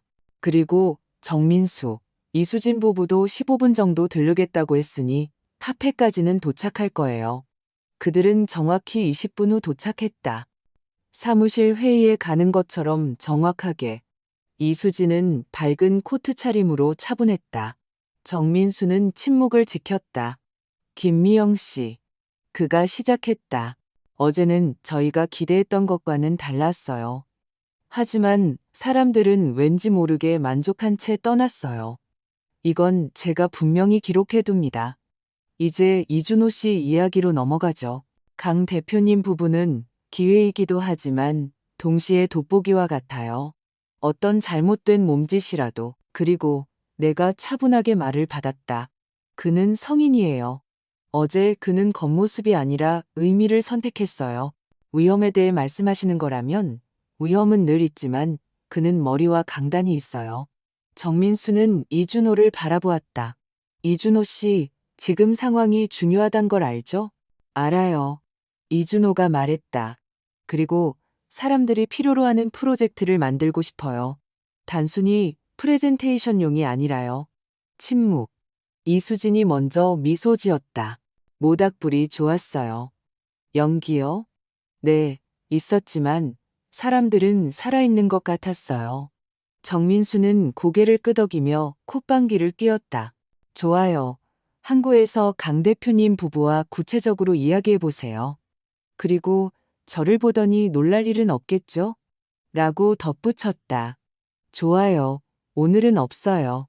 내가 말했다. 저녁에는 차와 책만 있을 거예요. 항구는 삐걱거리는 마루 소리와 주방에서 새어나오는 따뜻한 김으로 우리를 맞이했다. 주인 아주머니 강은경 씨가 계산대에서 뛰쳐나와 나를 친근하게 안아주었다. 김미영 씨, 드디어 손님이 아니라 우리 사람이 됐네요. 창가 자리는 비워뒀어요. 오늘 블루베리 팬케이크가 기가 막히게 됐고 치즈케이크도 김미영 씨가 좋아하는 대로요. 고마워요, 강은경 씨. 나는 미소 지었다. 우리에게는 소박하고 따뜻한 것이면 돼요. 강 대표님 부부는 이미 자리에 있었다. 강태영 대표님은 일어나 이준호와 악수했다. 내게도 동등하게 악수해 주었다. 서지훈 대표님은 의자를 당겼다. 빨리 앉으세요. 여기 팬케이크가 정말 맛있어요. 그리고 내게 윙크했다. 우리는 서두르지 않고 식사했다. 사워 크림을 얹은 치즈케이크, 새우 오믈렛, 따뜻한 빵, 큰 머그잔에 담긴 차. 대화는 자연스럽게 사업으로 흘러갔다. 강태영 대표님은 상에 수첩을 놓았다. 이준호 씨, 저희는 이준호 씨의 제안을 받아들이겠지만 수정사항이 있어요. 우리는 외관뿐만 아니라 골목길도 필요해요. 사람들이 스쳐 지나가는 곳이 아니라 머무는 곳, 독서실, 동아리실, 클럽, 그리고 지역 파트너들. 수입산의 아름다움이 아니라 어제 이준호 씨가 보여준 연결 같은 것이요. 이준호의 눈이 활기를 띠었다. 그게 바로 제가 원했던 거예요. 저는 걱정했어요. 그는 최지연을 힐끗 보았다. 그녀는 고개를 끄덕였다. 저도 들어요. 그는 말을 이어갔다. 그게 품격 있어 보이지 않을까봐 걱정했어요. 서지은 대표님이 미소 지었다. 우리는 품격이 필요 없어요. 우리는 나중에 여기가 우리 곳이야라고 말할 사람들을 원해요. 강태영 대표님은 나를 향해 몸을 돌렸다. 김미영 씨, 어제 회의에서 우리가 자주 실패하는 일을 해내셨어요. 의미를 중심으로 사람들을 모으셨죠. 괜찮으시다면 저희는 김미영 씨를 커뮤니티 고문으로 모시고 싶어요. 비공식적으로요. 와서 보시고 어디가 잘못되었는지 말씀해 주세요. 보수는 당연히 지급할 거고요. 나는 조용히 웃었다. 저는 서류 작업에는 강하지만 건설에는 약해요. 하지만 어디에 생기가 없는지는 말해줄 수 있죠. 저는 그걸 인간적인 검증이라고 불러요. 아주 좋네요. 그가 결론 지었다. 주중에 전화해서 다음 단계를 확정하죠. 최지연은 평소보다 조용히 앉아 듣고 있었다. 어느 순간 테이블 위 이준호의 손을 짧게 잡았다. 내가 옆에 있어라는 신호처럼. 나는 그것을 알아채고 숨을 내쉬었다. 안도감 때문인지 희망 때문인지 커피는 이미 작은 찻잔에 담겨 나왔다. 강은경 아주머니는 집들이 선물이라며 파일을 그냥 내주셨고 대화는 저절로 평온한 궤도에 올랐다. 강 대표님 부부가 먼저 일어섰다. 감사합니다. 강태영 대표님은 이준호의 손을 힘차게 잡았다. 사무실에서 뵙죠. 김미영 씨, 저희가 연락드릴게요. 그리고 미소 지었다. 모닥불을 저희의 방법으로 남겨주세요. 어떤 팜플렛보다 낫습니다. 그럼요. 내가 말했다. 그들이 떠나자 테이블에는 고요함이 찾아왔다. 우리 셋만 남았다. 최지연이 나를 향해 몸을 돌렸다. 제가 사람보다 겉모습을 우선시했고 어머니를 실패할 수 없는 제 방식에 끌어들인 건 제 잘못이에요. 죄송해요. 받아들였어. 내가 답했다. 다음부터는 침착하게 해. 그리고 부탁인데 먼저 물어봐. 집은 전시장이 아니야. 알겠어요. 그녀가 말했다. 그리고 짧은 침묵. 어제는 고마웠어요. 무섭도록 솔직했죠. 우리는 해변으로 나왔다. 물에서 바람이 불어왔고 배들이 흔들렸다.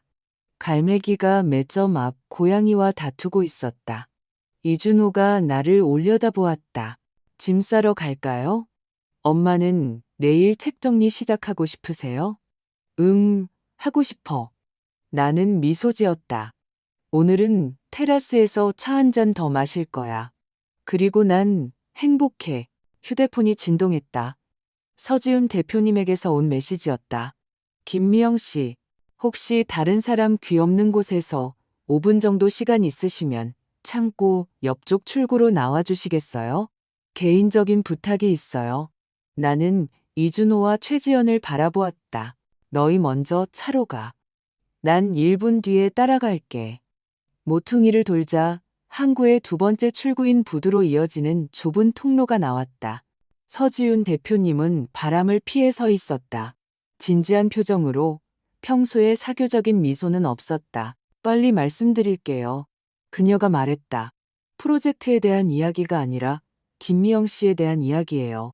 어제 김미영 씨는 이준호 씨와 최지연 씨에게서 우리 부부가 한때 거의 잃을 뻔했던 무언가를 보셨어요. 그녀는 잠시 멈춰 내 눈을 똑바로 바라보았다.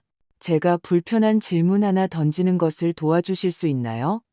오늘 이준호 씨에게 직접 아직 모든 것이 생생할 때요. 나는 몸을 똑바로 세웠다. 가슴속에서 무언가 딸깍하고 움직이는 것을 느꼈다. 마치 내가 열쇠를 돌렸던 그날처럼. 어떤 질문인데요? 내가 물었다. 서지훈 대표님은 바다로 향하는 통로를 바라보더니 다시 나를 보며 말했다. 측면 출구에서 서지훈 대표님은 애둘러 말하지 않고 똑바로 침착하게 말했다. 이준호 씨에게 이걸 물어봐 주세요. 만약 내일 파트너들이 독서실을 없애고 외관만 화려하게 하자 품격이 골목길보다 중요하다고 말한다면 그는 파트너 자리를 위해 침묵할 건가요? 아니면 자신의 가치를 지킬 건가요? 비록 커리어에 타격을 입더라도 솔직히 아직 모든 것이 생생할 때요. 나는 고개를 끄덕였다. 이 문장 안에는 확인해야 할 모든 것이 담겨 있었다. 일에 대해서도 그리고 강단에 대해서도. 우리는 말없이 차까지 걸어갔다. 최지연은 길에서 메시지에 답하고 있었다. 이준호는 운전하며 집중해서 앞을 바라보았다. 집에 와서 나는 차를 끓이고 바구니에서 말린 토마토, 치즈, 빵을 꺼냈다. 소박한 것들이 이야기를 하는데 도움이 된다. 직설적인 질문이 하나 있어요. 우리가 테라스에 앉아 내가 말했다. 불쾌할 수도 있지만 유익한 질문이에요.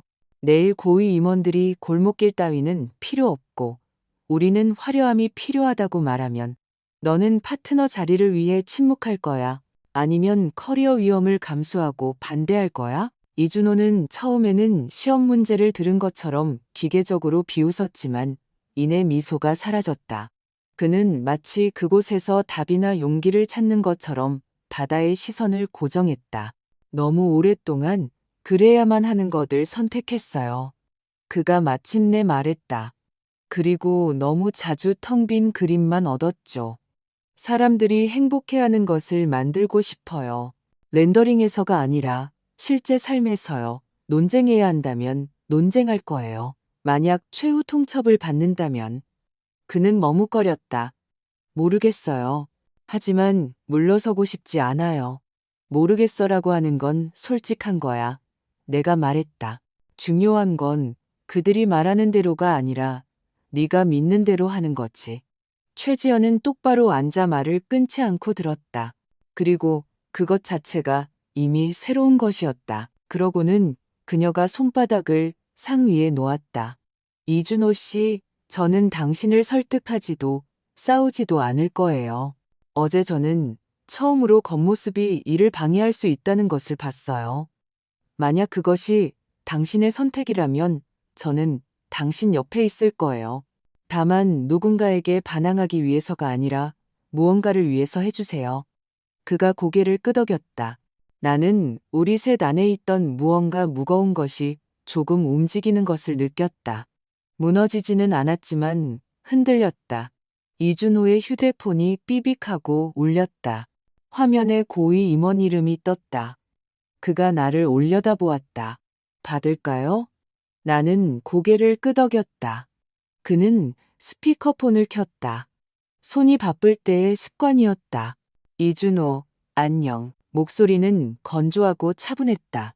간단히 말해서 어제 고객들과의 시골 체험은 먹혔지만 우리는 이제 정상적인 형식으로 돌아갈 거야. 커뮤니티 강조 없는 프레젠테이션. 알았지? 오늘 저녁까지 초안을 보내. 내일 10시에 최종 조율. 그리고 제발 가족은 그 과정에서 멀리 떨어뜨려도 고객들은 전문가를 봐야지 해변에서 노닥거리는 모습을 봐야 하는 게 아니잖아. 최지연이 숨을 들이쉬는 소리가 떨리는 것을 들었다. 이준호는 휴대폰을 꽉 쥐었다. 잠시 침묵하다가 차분하게 말했다. 확인할게요. 강 대표님 부부가 직접 골목길을 제안했어요. 그분들의 결정이었어요. 강 대표님 부부가 오늘 제안했다고 해서 내일 마음을 바꿀 수도 있어. 우리가 틀을 만들지 않으면. 목소리가 단호하게 잘라냈다. 우리는 외관이 필요해, 이준호.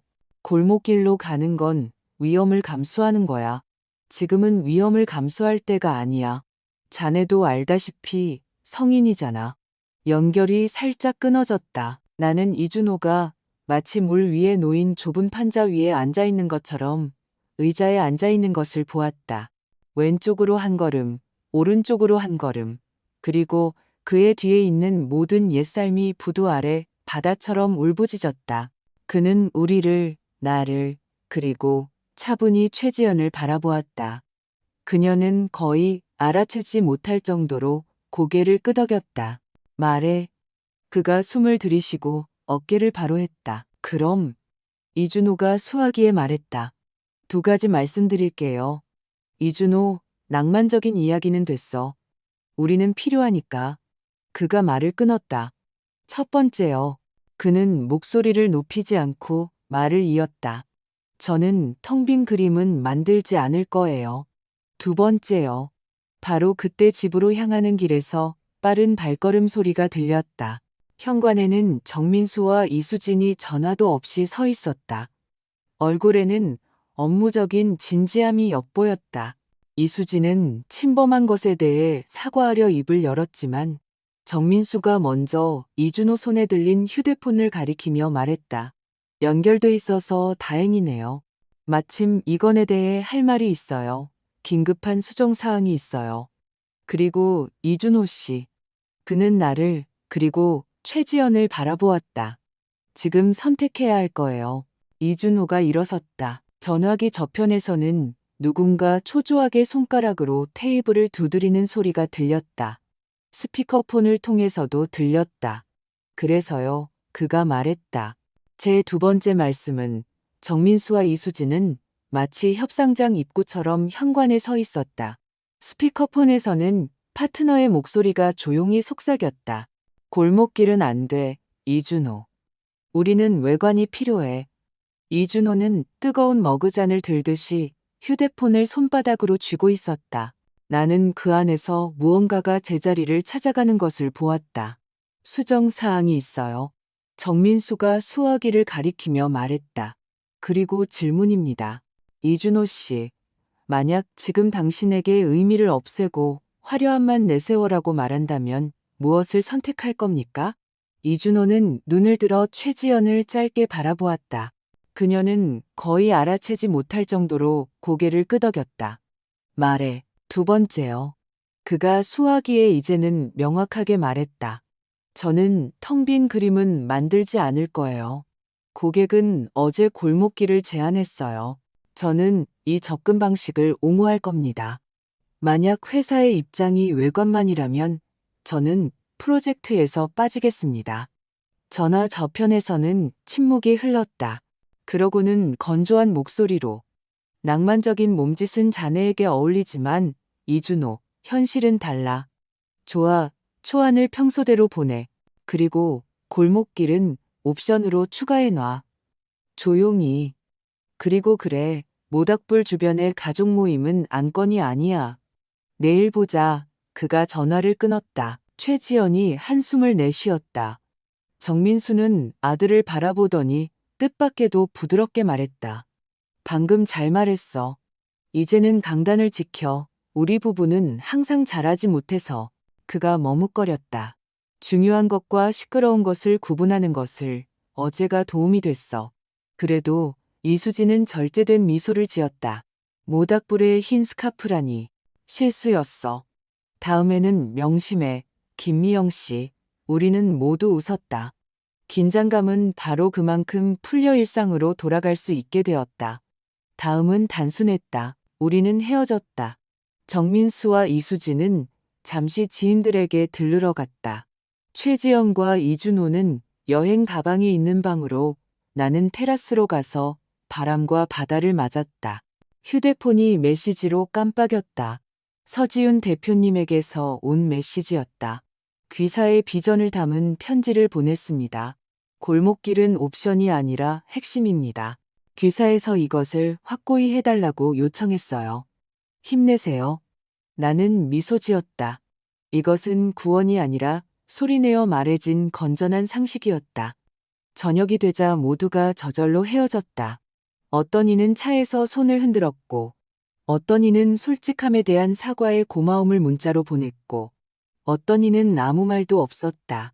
강 대표님 부부는 길에서 다시 전화했다. 좋은 책장들 채우세요. 화요일에 전화하죠. 모든 것이 필요했다. 본질적인 것들. 집은 조용해졌다. 나는 주전자를 올려놓고 첫 번째 책 상자를 열었다. 가장 좋아하는 책들이 들어있는 상자였다. 한 칸을 비우고 천으로 닦은 다음 버지니아 울프의 선집, 낡은 플루트 독주를 줄 세워놓았다. 종이에서는 먼지와 바다 냄새가 났다. 우스꽝스러우면서도 새로운 냄새였는데 내게 아주 잘 어울렸다. 아래에서 계단이 삐걱거렸다. 이준호였다. 엄마? 그는 문간에 소년처럼 서 있었다. 모든 것에 고마워. 내일 일찍 사무실에 갈 거야. 내가 원하는 대로 초안을 보여줄게. 만약 그가 어깨를 으쓱했다. 만약 비전이 다르다면 다시 생각하겠지만 배신하지는 않을 거야. 성인답게 행동해. 내가 말했다. 하지만 아기가 아니라 무언가를 위해 하는 것을 기억해. 그래야 강단도 버틸 수 있어. 그가 고개를 끄덕이고 나를 힘껏 안아준 후 짐을 싸러 갔다. 최지연은 나중에 와서 말없이 책들을 바라보았다. 차 한 잔 드릴까요? 그녀가 조용히 물었다. 그리고 경계에 대해 고마워요. 힘들었지만 이해했어요. 나는 그녀와 나 자신에게 머그잔에 차를 따랐다. 우리는 주방에서 말없이 차를 마셨다. 이것 또한 시작이었다. 새벽에 그들은 의전 차량 없이 연설 없이 떠났다. 그저 포옹하고 떠나는 것이었다. 자갈밭에는 2개의 선명한 차자국이 남았고 집안의 고요함은 텅 빈 것이 아니라 올바른 것이었다. 새 침대 시트처럼 아직 차갑지만 나만의 것이었다. 나는 머그잔을 씻고 커튼을 걷어 아침 햇살이 집 안으로 들어오게 했다. 낮에는 항구의 강은경 아주머니에게서 전화가 왔다. 김미영 씨, 제가 생각하는데요. 옛날에 도시에서 아이들에게 저녁마다 책 읽어주셨잖아요. 올여름에 우리 테라스에서 모두를 위한 독서실을 열어보면 어떨까요? 제가 테이블 옮겨놓고 차는 제가 낼게요. 사람들이 목소리에 목말라 있어요. 좋아요. 내가 말했다. 금요일마다요. 원하는 사람은 누구든 오세요. 그러고는 이진우가 메시지를 보냈다. 만약 해변 독서를 위해 찜기나 가마솥이 필요하면 가져다 드릴게요. 한미숙도 메시지를 보냈다. 가마솥 돌려줬니? 너를 위해 싱싱한 숭어가 있어. 서지훈 대표님도 메시지를 보냈다. 금요일에 우리 건축가 연락처를 보내드릴게요. 마음에 드실 거예요. 그분도 골목길을 지지하시거든요. 그리고 익명의 주소에서 온 짧은 편지도 있었다. 이준호 씨 회사에서 온 것이었다. 확인합니다. 고객 브리프가 업데이트되었습니다. 커뮤니티 섹션 독서실이 핵심입니다.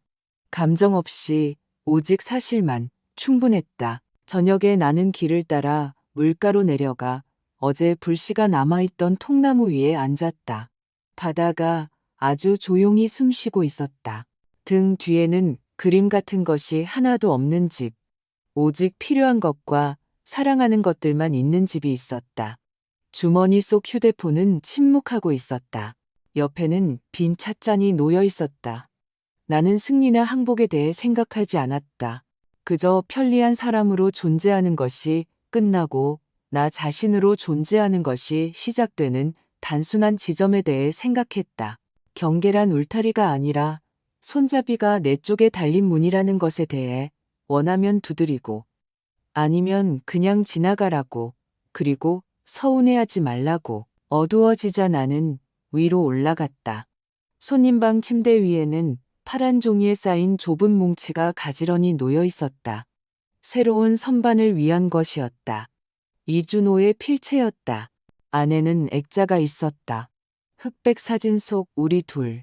그는 작고 내 무릎에 앉아 있었다. 내가 책을 읽어주고 있었는데 그는 글자가 아니라 나를 똑바로 바라보고 있었다.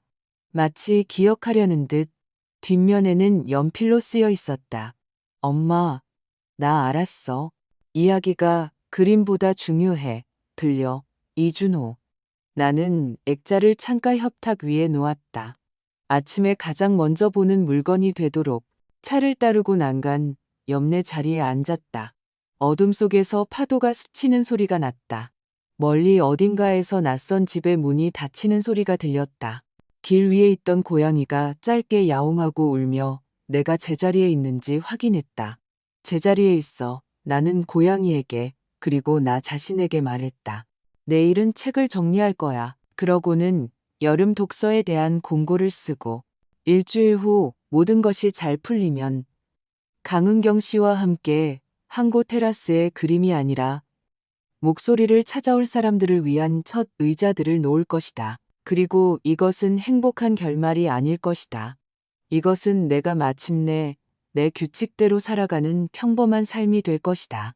때로는 혼자, 때로는 내 사람들과 함께, 그리고 문 앞에는 의전 차량 없이 아래바다는 고요하게 숨쉬고 있었다. 나는 어둠 속에서 손을 드는 것처럼 머그잔을 들었다. 나는 여기 있어. 그리고 수년 만에 처음으로 아무것도 증명할 필요가 없었다.